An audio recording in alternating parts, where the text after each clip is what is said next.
Okay, thank you. Thank you very much for the invitation. So in this presentation, I will focus on the impact of stellar variability on future Earth-like planet detectability. So I will really focus on low mass planets and around solar type stars, and then at long period, like in the habitable zone. So I will first say a few words about the motivation and the challenge. It will be short because the motivation, you all know about it. And then I will go a bit through the processes that I'm going to talk about. And then I will describe the approach and the methods that we have been implementing over the last 10 years. And then I will show a few recent results, mostly in radial velocity. And I will say a few words about astrometry as well. And then I will conclude. The motivation, it's going to be short because you all know about it, but the idea here is to place ourselves in a context where we want to have a complete view of exoplanetary system, and that includes low mass planets. And of course, then the dependence on stellar mass, age, and so on. And of course, to also put our solar system into context. And of course, I would say a long-term goal would be to go to search for life indicators, but of course I will not talk about that. Mostly I will talk about mass and period, so it will be very simple. This you all know about, but the main message here is to, because it will be of course the main subject of the presentation, is the fact that we are mostly using indirect techniques, and therefore we are observing the star and not the planet, and therefore anything that will impact the star will impact the radial velocity, for example. It's also true for photometry, but I will not talk about that. And this is a plot which is, well, I'm sorry, not completely up to date, but the main message here, you obviously the mass of a detected planet as a function of the year of discovery. And you can see that the lower envelope here at first is steadily decreasing due to the fact that we have outstanding instruments and also the increasing baseline of the observations. But over the last 10 years, there have been relative, well, no improvement on the lower mass that could be detected. And we believe that it is mostly due at this time to stellar variability. So in a general manner, if you have magnetic structures at the surface of the star or flows, they will either distort the spectral line or even produce a direct shift of the line. And therefore, when you measure your velocity using a symmetric profile, for example, you will bias your measurement. So that's something also very well known. And of course, depending on the type of signal that you have, it can mimic a planetary signal, or it can hide the planetary signal, or it can bias planet characterization, for example, the mass, or if you are in photometry, the radius of the planet. So the challenge, and I will come back on this plot later, but this is the first reconstruction that we made 10 years ago, a bit more than 10 years ago for the sun. And the main idea here is that we have two orders of magnitude between the solar reconstruction, which is here dominated by the inhibition of the convective blue shift, and the Earth signal. So that's the challenge, that's two orders of magnitude.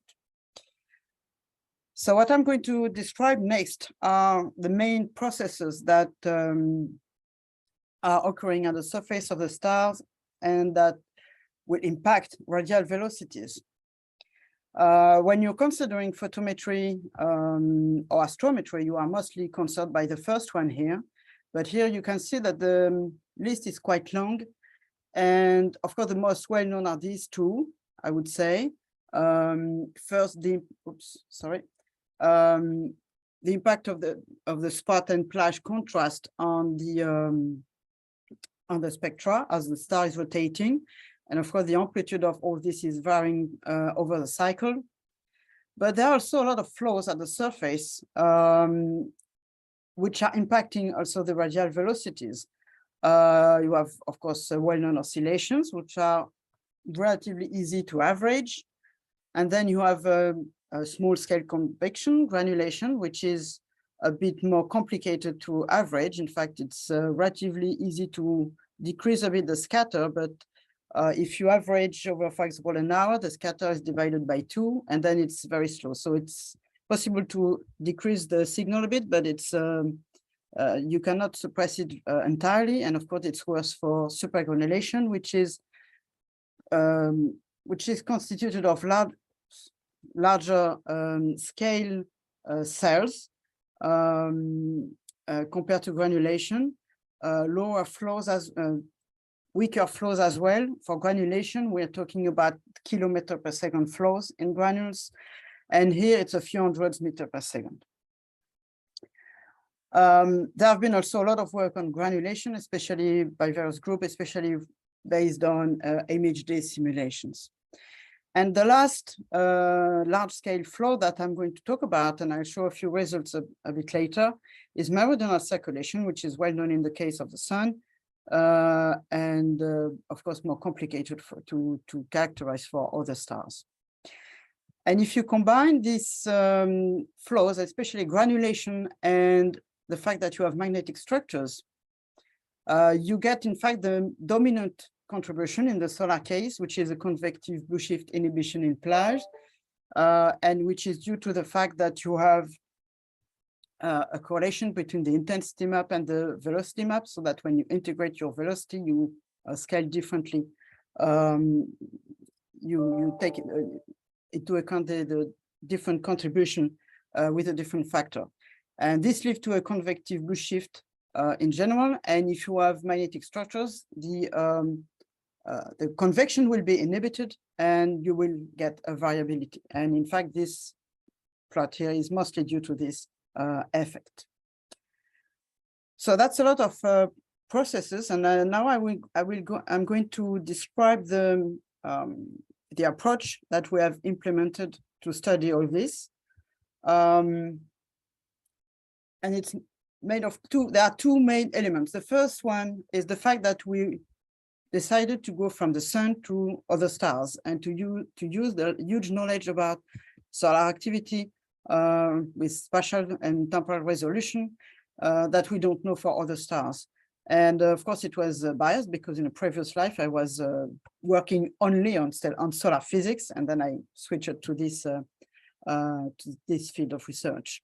So our starting point was to ask the question, to answer the question, would we be able to see the Earth if we were observing the sun from the outside? So that was the first element. And the second element was to base most of our work on simulation, although there have been a few use of a few observations, but mostly it's simulation, to try to model most of these processes and to take into account complex activity patterns as we see on the sun, and that you know well, like the butterfly diagram and some complex spot and plage patterns. And the objective here is to be able to produce a planet-free time series in which can be used to make different tests to explore the parameter space on different aspects, for example, activity level or performance by performing blind tests. So this is a summary of this approach to go from the sun to other stars and to try to study most of these processes at first separately. Also, these two, magnetic activity and convective blue shift inhibition, have been studied together for obvious reasons because they are due to the same to the plage in both cases, and then to try to combine them, and I will show some results about that. So we had 4 objectives, I would say. The first one was to try to estimate the amplitude that we were dealing with for the different processes, then to understand limitations of correction methods, and then the 2 other to quantify the impact on mass characterization or detectability, and I will describe that in more details later. Of course, here I am concentrating on the approach that we have been developing. But of course, there are many other approaches that have been developed. And I would say the most important step has been made with solar observations, first with ARPS North and then other recent instruments. I will not talk much about that, but this is really very important because one could consider that it is the ground truth while we're making a simulation, we may forget something, we may forget some effects. And of course, other approaches that have been developed. I will not talk much about the correction methods, and there have been a lot of works done by many groups to try to correct the signal for stellar activity, and this is not what I'm going to talk about. So I would really focus on the simulation and how to exploit them.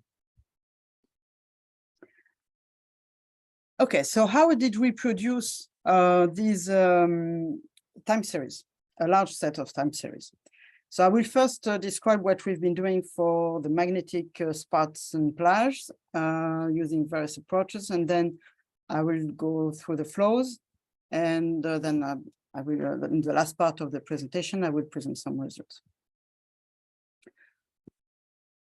So the way it started is this plot in the middle, in fact, where we decided to use observed spots and plages. So we use a catalog of spots, and we build one for the plage.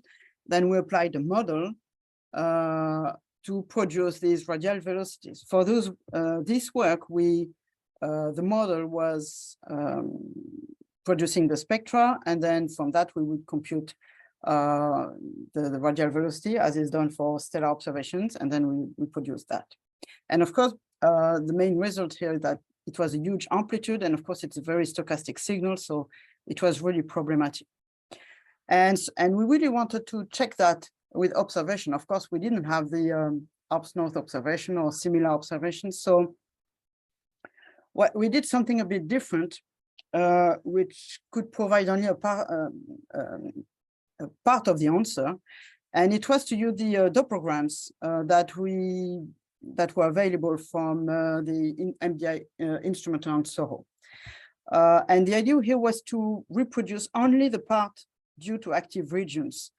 If you compute a radial velocity based on the Dopplerograms, raw Dopplerograms, you get, of course, a very large variability, which is due to the spacecraft motion and other effects. And it was we could not use it directly. So the correction was made using the quiet sun part, which is why we don't model here we don't reconstruct here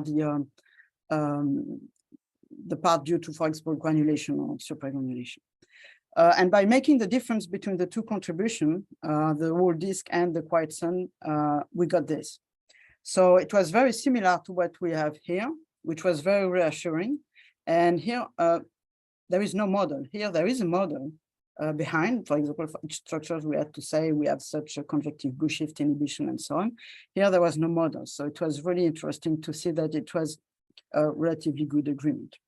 Of course, to extend to other stars, we needed to build a model, and we could not rely only on observed spots and plages. And so we built a model which is briefly described here, where we generate structures that are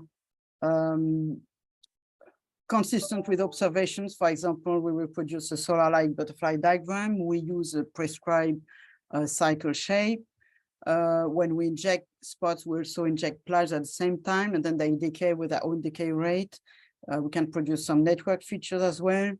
And all these structures are rotating. There is differential rotation and so on. So we have a number of parameters, which in the case of the sun, most of them are not free parameters. They are really well constrained, and which allowed us to validate the model. And then we have extended this to other stars, and I will say a word about that in the next slides. A limitation here is that because we believe it's quite realistic in terms of the complexity of the list of features that we generate.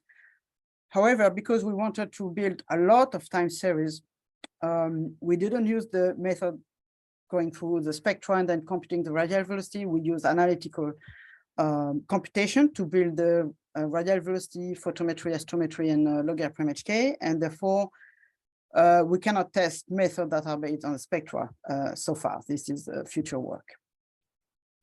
And to extend this to other stars, of course, we had to build a set of parameters in a coherent manner. And there are also a lot of unknown because there are a number of parameters that are not known for other stars. So a few parameters has been left to the solar values, and we have changed some parameters that were relatively well constrained, for example, rotation rate as a function of activity level and spectral type, and that sort of thing.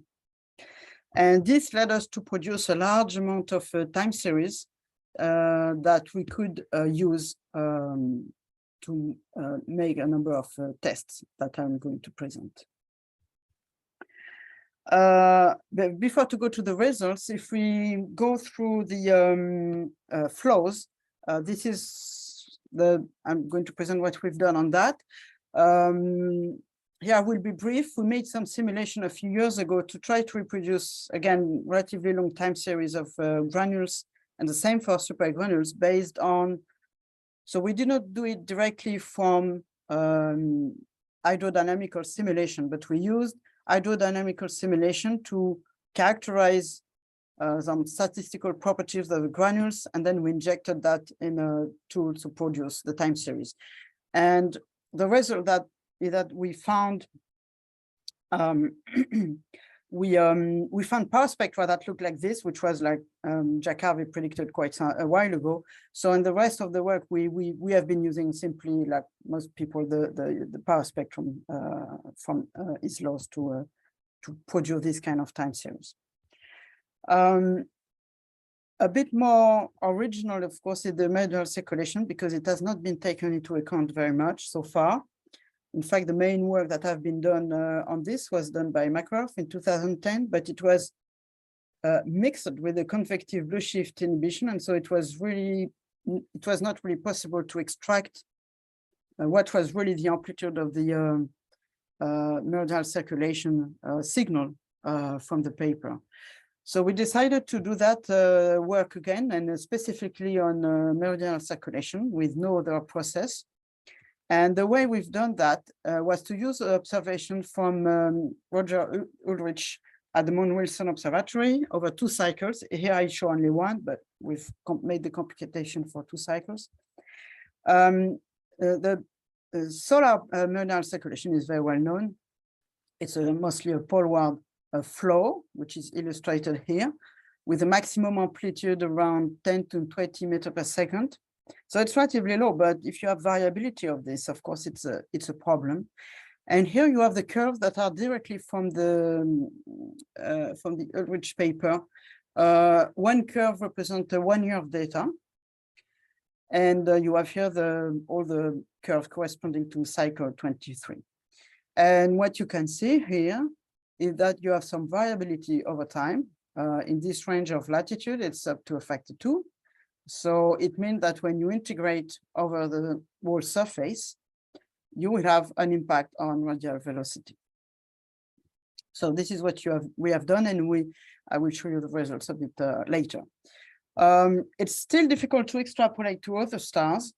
We have only made a kind of just a scaling using some scaling laws depending on rotation and mass, and also scaled to the amplitude of the cycle. But overall, it's difficult, in particular because there could be some regimes with some several cells instead of one single cell, as you see here. In that case, of course, the effect would be lower. So it's still something that remains to be understood better. Okay, so now this is, I'm going to show a few results. And I will go through this. This is the same slide as before. So I will start with the amplitude of the different effects. So I have decided to focus this slide on the flows. Of course, the dominating process is really the inhibition of the convective blue shift. But the message I want to give here that the other processes are quite important. So typically, for supergranulation, there's still some uncertainty on the exact level, because in the simulation we made a few years ago, we had a relatively large range of possible values here. although there have been some solar observations that suggest that the medium value, which is illustrated here, and you can see the peak-to-peak amplitude here, is relatively important at the level of 0.7 meter per second. For granulation, our construction was a bit higher than what some solar observation has shown, and also some recent works with both simulations and the analysis of Gulf data, made by Sofia Sulis, which is more around 0.4 meter per second. Concerning meridional circulation, so here we have 1 point per year, because each observed profile averaged over a year would give 1 point here, and this is over 2 solar cycles. And we can, of course, reconstruct that for different inclinations. So here I show 2 of them. You have the 2 cycles here with the S index. And you can, the important thing here is the scale. Here you have, you see these 2 cycles, they are quite similar. And here we have a relatively large difference. I mean, we have a factor of 2 in difference, but here we have 4 meters per second, and here 2 meters per second when it is edge-on. And so it's still something that needs to be really understood. It's not quite clear because from image day simulation, they do not observe this kind of thing. So it's really something to investigate more and to try to understand why it is behaving that way. But the important thing here is the amplitude. I mean, if it is edge-on, which is a good configuration when you search for planets, here you have 1 to 2 meters per second over the cycle. So it's important. The second objective was to use this kind of simulation to understand limitations in methods. And here, as I said, we are producing only radial velocity based on an analytical approach. So we cannot test sophisticated methods that are based on spec transfer. So I will only talk about the correlation with log EPRM HK, which is relatively widely used because when it is convective blue shift inhibition is dominating, both are correlated with the plage filling factor. But of course, everybody knows, and you all know that it's not a very good correlation, it's not perfect, and there are different reasons. One of them is, of course, the fact that, as I've said before, the radial velocity that are measured include many other contributions, and all the other contributions, they do not correlate with the plage filling factor. And so, of course, it will degrade this correlation. But we wanted to use this simulation to see if there was some other source of departure from a good correlation that would have a physical code that could be taken into account in correction methods. And this is what we found. So it's just an example of one simulation over a cycle, which is really solar-like. And I have removed the short-term variability. So here you see only the long-term variability. It's just for illustration purpose. And I would start with the one which is polon because we see the effect a bit better.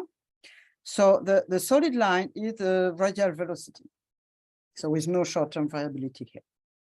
And if we apply, we use a linear model to describe the radial velocity as a function of the log EPRM HK. We get the dashed line. Okay, so of course there is a global correlation when you see the cycle, but you see some departure here and here. And if you plot one as a function of the other, which is shown at the bottom, so the radial velocity as a function of the log EPRM HK, you see that during the ascending phase of the cycle, it's here, and during the descending phase, it's here. And when it is edge-on, it's the opposite and a smaller effect, but it's still something that is, you see here, it's between, if I look at the difference here, it's between 0.5 and 1 meter per second. And this is a summary over all the time series. There is a reversal, let's say around 60 degrees, and you have a stronger effect when it is polon compared to edge-on. So we checked in our 2010 time series, and we could see it. In fact, it's just that we had not thought of plotting it that way. And of course, we wanted to understand where it was coming from. And it's due to the combination of two effects. The first one is the fact that you have the butterfly diagram. So over the cycle, the structures are not at the same position on average on the disk. That is, their relative position, distance to disk center is changing over time, and it's different whether you are edge on or pole on. And on the other hand, of course, radial velocity due to the convective, so here it's radial velocity due to the convective blue shift inhibition and the chromospheric emission are both related to plage, but the projection effects are different. And so when you combine the two, you get this kind of thing. So the idea is that if you have of course, if you have only 2 years of data, it doesn't matter, of course. But if you have very long observations, it's important to, when using this kind of activity indicator, to use a nonlinear correction, which is what we have used in the result I'm going to show a bit later. And also as a function of the phase of the cycle, which means that you need to be able to estimate the phase of a cycle and then use a function of this. And of course, it also suggests, combined to the fact that many processes are not related to the log EPRV, that it's not a perfect indicator, but it's unlikely that there will be a perfect indicator because they will always be sensitive to this kind of things and also to the fact that they will not see certain processes, especially due to flows. Okay, now I will go through the last part of my talk with some results on the performance that can be estimated based on these sets of time series. So as I said, it's interesting because it's planet-free. It's also true of the solar observation with ARPS North, for example, but here we have many realizations. And we can play, of course, with the inclination as well. And so that's really an advantage here. Of course, we can choose any temporal sampling we want. We can add noise or any contribution that we want. And from there, we have made two different types of analysis. The first one was a blind test in which we consider that we perform a radial velocity observation as a follow-up of a transit detection, which is usually used to well, check that it's not a false positive and importantly to estimate the mass. And the second one is if you're doing just a blind search for planets. So then you're interested in detection rates and false positive rates. And I will present results with radial velocity and astrometry. So for the follow-up, this is what we have been doing. So here I will present some work that is in progress. It's not published yet. We have published some work with a very similar approach only on the oscillation, granulation, and supergranulation. There is a G here, I don't know why. But here what I'm going to present is when we combine the time series with magnetic activity, so the spot and plage contrast and the convective blue shift, and the flows here, not the meridional circulation, because as I said, we believe that we need to do a bit more work to understand what's going on before to include them in these kind of very large scale simulations. And we consider that we have averaged a signal over 1 hour to decrease a little bit, and we can add white Gaussian noise. And the simulation were made for 1,000 nights covering 10 years. So what we've been doing is then to apply a correction. As I mentioned, it's a nonlinear relationship with log EPRV in the cycle phase, which means that it would correct most of the convective blue shift inhibition, but the rest would not be corrected. And then we work on the residuals. We consider that I forgot to add here that we add here somewhere a planet, okay, or not, in some cases. I forgot that in my slide, sorry. And then, of course, we consider that since it is a follow-up, we know the period and the phase, and we only fit the mass of the planets. So this is an example of the distribution of the mass that we find based on all the realizations. For one, here it is for one Earth mass in the middle of the habitable zone, and it is for 3 spectral types, so covering a range of activity levels. So of course, indeed, there are some quiet stars and some more active stars. You can see that on average for K1 stars, this is a green curve here. It's more or less Gaussian.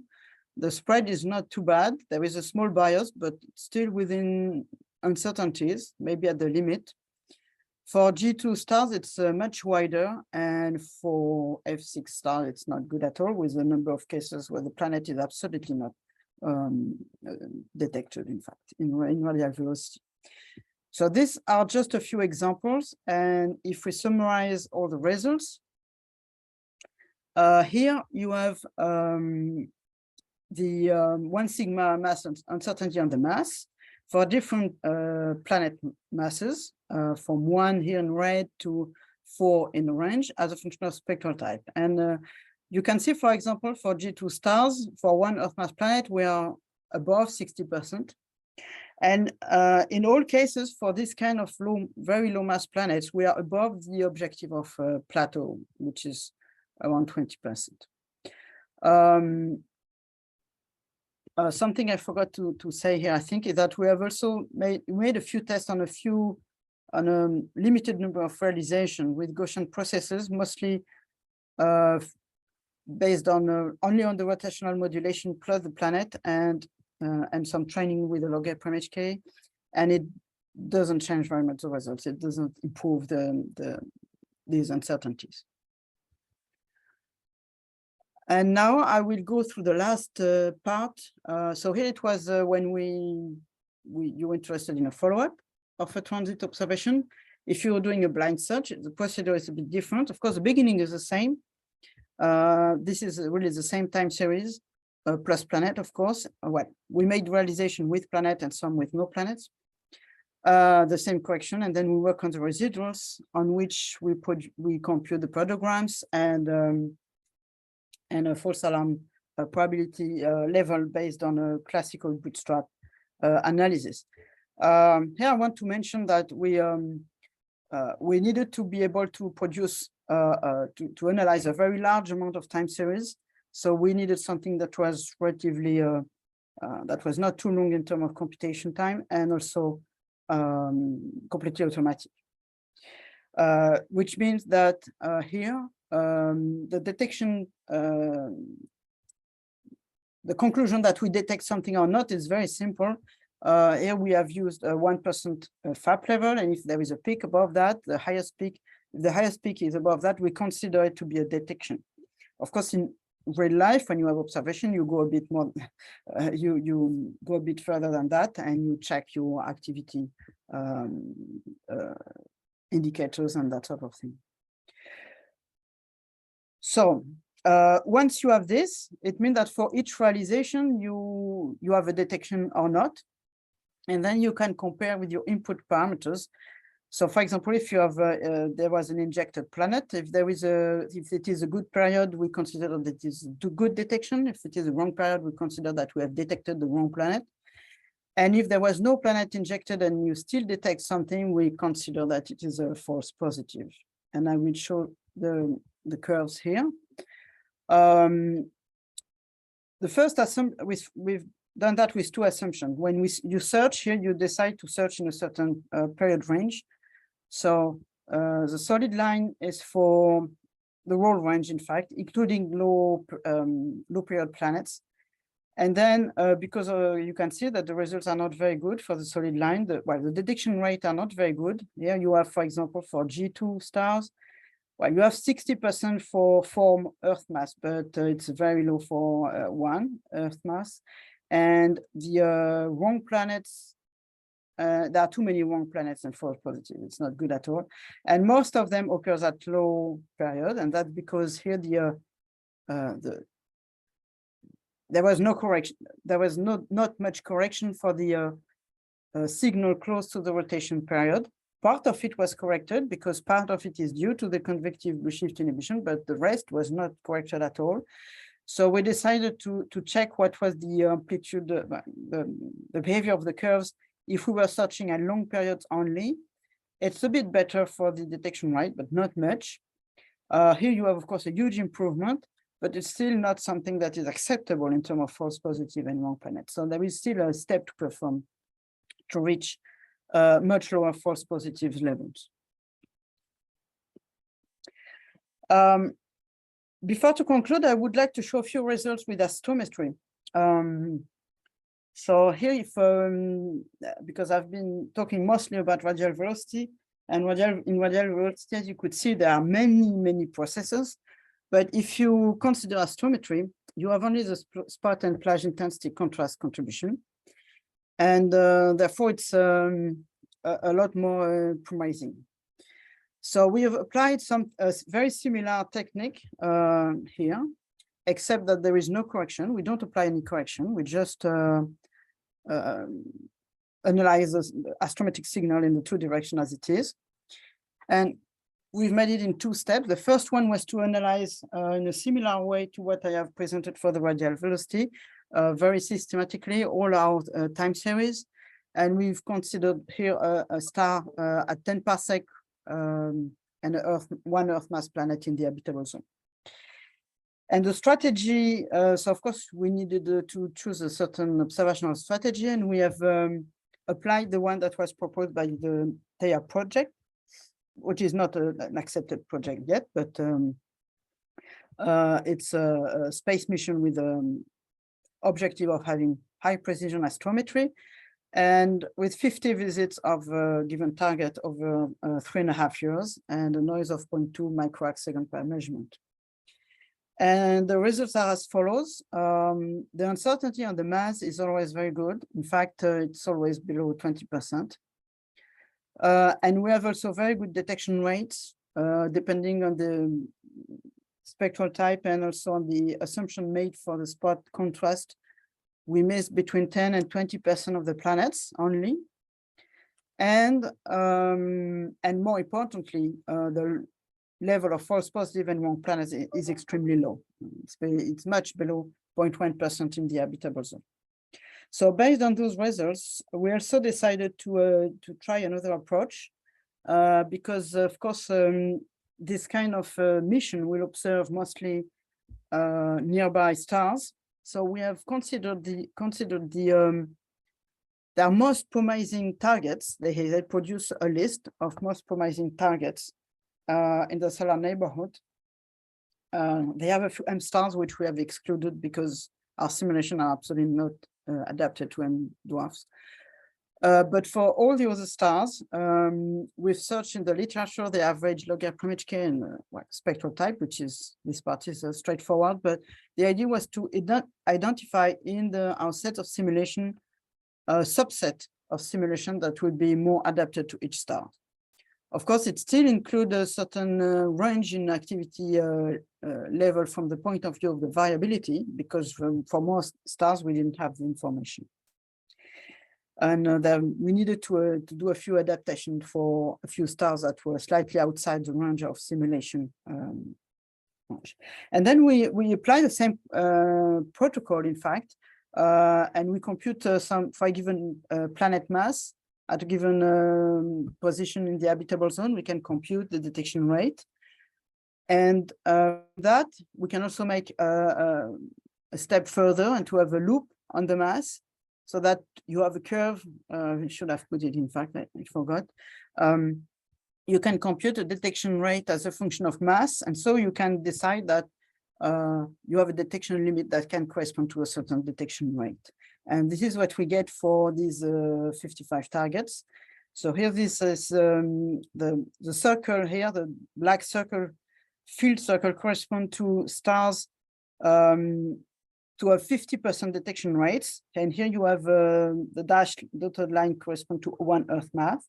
So you see that most of the time we are below, in fact, below the original computation, which had a mistake in it, in fact, and the way they were splitting activity. There are a few stars that are above. Some of them, and most of them, are because they are in fact subgiants, and the habitable zone is not exactly the same place. And in fact, their strategy is probably not very good for those stars. But for all the main sequence stars, it's of course very promising. And I will now conclude. This approach has been very fruitful, in fact, to understand some limitation. Of course, it's complementary to other works. But it was very interesting to study this, the fact that there are many processes in radial velocity. And if you apply first order correction of the convective blue shift inhibition, all the processes are more or less at the same order of magnitude, in fact, in terms of amplitude, but of course occurring at different time scales. There is clearly the need for very long time series, and it's again really interesting to understand the limitation in terms of the processes and what is really physically limiting the correction that we are making. And the analysis of the residuals shows that we really need to gain at all time scales if we want to reach this such low mass planet in the habitable zone. And as high precision astrometry, of course, it's not the important point is that it's not limited by stellar activity. Of course, it will contribute a bit, but it's probably not the major factor. The technical challenges are probably much more worrying. A few perspectives, of course, to finish this work, which is the result I've presented at the end, are not published, so we need to finish the paper and to publish it. And the idea will be also here. I've used a very simple way to compute the false alarm levels, and we're going to check that with more sophisticated methods that have been developed by Sofia Solis, in particular, to take into account the better propagation of the errors when you make this kind of computation. Of course, we need to go back to the fact that we need to produce also time series of spectra. This is really important since many methods are being developed that are using this spectrum. And we also need to make a direct comparison with observation, in particular the Alps North observation, which is a work in progress. And I will stop here and thank you for your attention. Fantastic. Thank you very much for an excellent and very interesting talk. Yeah, I invite folks to do a little clapping hands emoji to show their appreciation. And if you have questions for Nadege, please feel free to either raise your hand or just unmute if no one is asking a question yet. Okay, Xavier, I see your hand up, so go ahead and unmute. Hi, Nadege. Hi. Thanks a lot for your talk. I had a question. So when you did those simulation of planet recovery, you were speaking about this model where you were using this nonlinear model with the calcium and the phase of the magnetic cycle. Could you give a little bit more insight into this model that you were using? Yeah, it's very simple. In fact, it's I will go through that. Here we used depending on some of the simulation, there was clearly something nonlinear here. It's not here, not very visible, but it was visible from some realization. So we used a polynomial function in terms of log HK, and we multiplied by also a polynomial, second-degree polynomial as a function of the phase. Okay. So I didn't put the formula, but it's yeah, it's very straightforward. So just a second-degree polynomial for both of them, and we multiply. Okay, good. So this mainly takes into account this this meridional flow effect, basically, in the end. I'm sorry. No, it doesn't include them. If you want to include them, if I go back to this, here you see that there is a certain correlation with the cycle. It's, for example, for the edge on one, it's higher here at maximum. But there is also a kind of tail here during the decreasing phase of the descending phase of the cycle. And the problem is, I mean, how do we, I mean, can we really model that in a precise manner? That's something that it would need really a different type of model for meridional circulation. But we would, before to do that, I would prefer to make sure we understand why it is behaving that way. And at the moment, the people performing global image simulation, they don't know why I'm observing this. So I would prefer to understand it a bit more, physically. But in that case, the model might introduce a shift or something that to take into account that effect. Okay, thank you, Nadege. Okay, Annalise, I see your hand up, so go ahead. Hey, Nadege. I think it was one of your very first slides. You said something about some types of activity produce a direct shift. And I was just wondering, do you mean that the entire spectral line would simply be shifted? Because yes, several of the approaches currently used by several people assume that activity doesn't do that, and that activity produces some sort of shape deformation in your spectral line. So could you go into these direct shifts and what would happen? Well, it's clear, for example, the convective blue shift inhibition, there is a shift in addition to a distortion. While if you consider the spot and plage contrast, it's a distortion, and then you're really in the context, you're saying that, we're looking at the distortion of the line, and that will help us to disentangle the two. But for example, meridional circulation, I think it's mostly a shift. We've tried to model the variability in the bisector, and it was really small. There is still something, but it's really small. It's probably below the kind of thing we can measure. So this kind of, and maybe it's true also of supergranulation, although I've not been able to check it. So these kind of effects may be mostly a shift. And if they do have a small distortion, it's bound to be different from the plage spot contrast thing. So, no. That doesn't make it any easier, does it? I know, I'm sorry. Okay, other questions for Nadege? Feel free to raise your hand or unmute.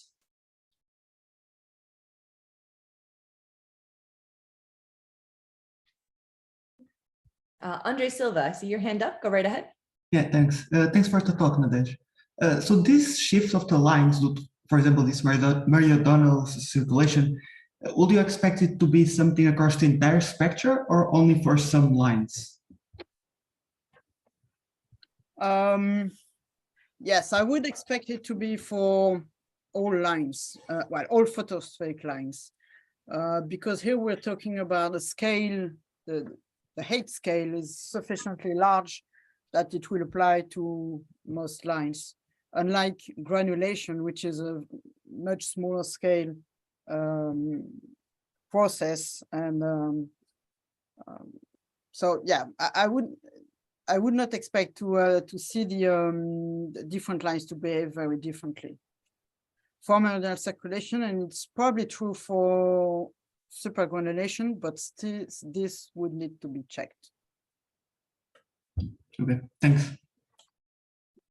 Well, and I forgot to say that, unfortunately, for example, supergranulation or meridional circulation, there is no photometric effect. So it's also something that cannot be used to help in one way or another. Okay, David, go right ahead. Hi, Nadege. That was a really nice talk. Thank you. I realized most of the talk wasn't about the astrometry, but I have an astrometry question on for the simulations that you did. How sensitive is all this to the exact details of the orbital period of the planet and the mass of the star? Do things change a lot if all of a sudden it's a late K star versus an early F, that kind of idea, or, a Jupiter at 5 AU versus Jupiter at, 0.2 AU. And so I was curious how sensitive, I'm not disagreeing with your assessment. I'm just curious how sensitive it all is. I didn't put the plots as a function of spectral type here, unfortunately, but there was a small trend. I would need to remember in which sense it is, but there was a small trend, but it was weak. For example, here you have a very strong trend. In this case, it was much weaker. So in the end, it's not really a question of spectral type. I think it's really whether you have an active star or not, but the spectral type on average was not really creating a strong effect. There was a trend, but I will need to check it in the paper. I don't remember. Okay. Again, thank you very much. It was a really nice talk. Andre, do you have a second question, or is that a residual hand? Oh, sorry, I forgot. No worries. Okay, I'm going to ask one while people think if they have anything else they'd like to ask. So Nadege, I feel like this whole series of papers you've been involved with over the last 10 years has swept up more and more types of both variability and these flows into your simulations. Are there any that stand out to you as still being missing from this kind of analysis that no one's taken the time to dive into yet? I think the list is quite long already. No, one thing that we didn't take it's not really well, we could call it a process if you want, but something we didn't take into account in our models, also because even when we were using the spectra, the fact that mostly we took into account, for example, the spot and plage contrast, but not the Zeeman effect per se. It's not really included in the simulations, but there have been a few works on that, and it's my impression is that it was not a big effect, at least in the visible. Now, if you're working in the infrared, it may become important, and there are quite a number of instruments in the infrared being built. So, existing and being built. So, I don't expect that it's going to add something major in itself, but yes, I think this already covers quite well the magnetic features and the flows. I didn't talk about flares, but for flares and for solar time stars, it should be really minimal. But of course, again, if you're interested in M dwarfs, you have signal from flares in radial velocity. So. Awesome, thank you. Okay, any last questions someone wants to sneak in? We're coming up on the top of the hour.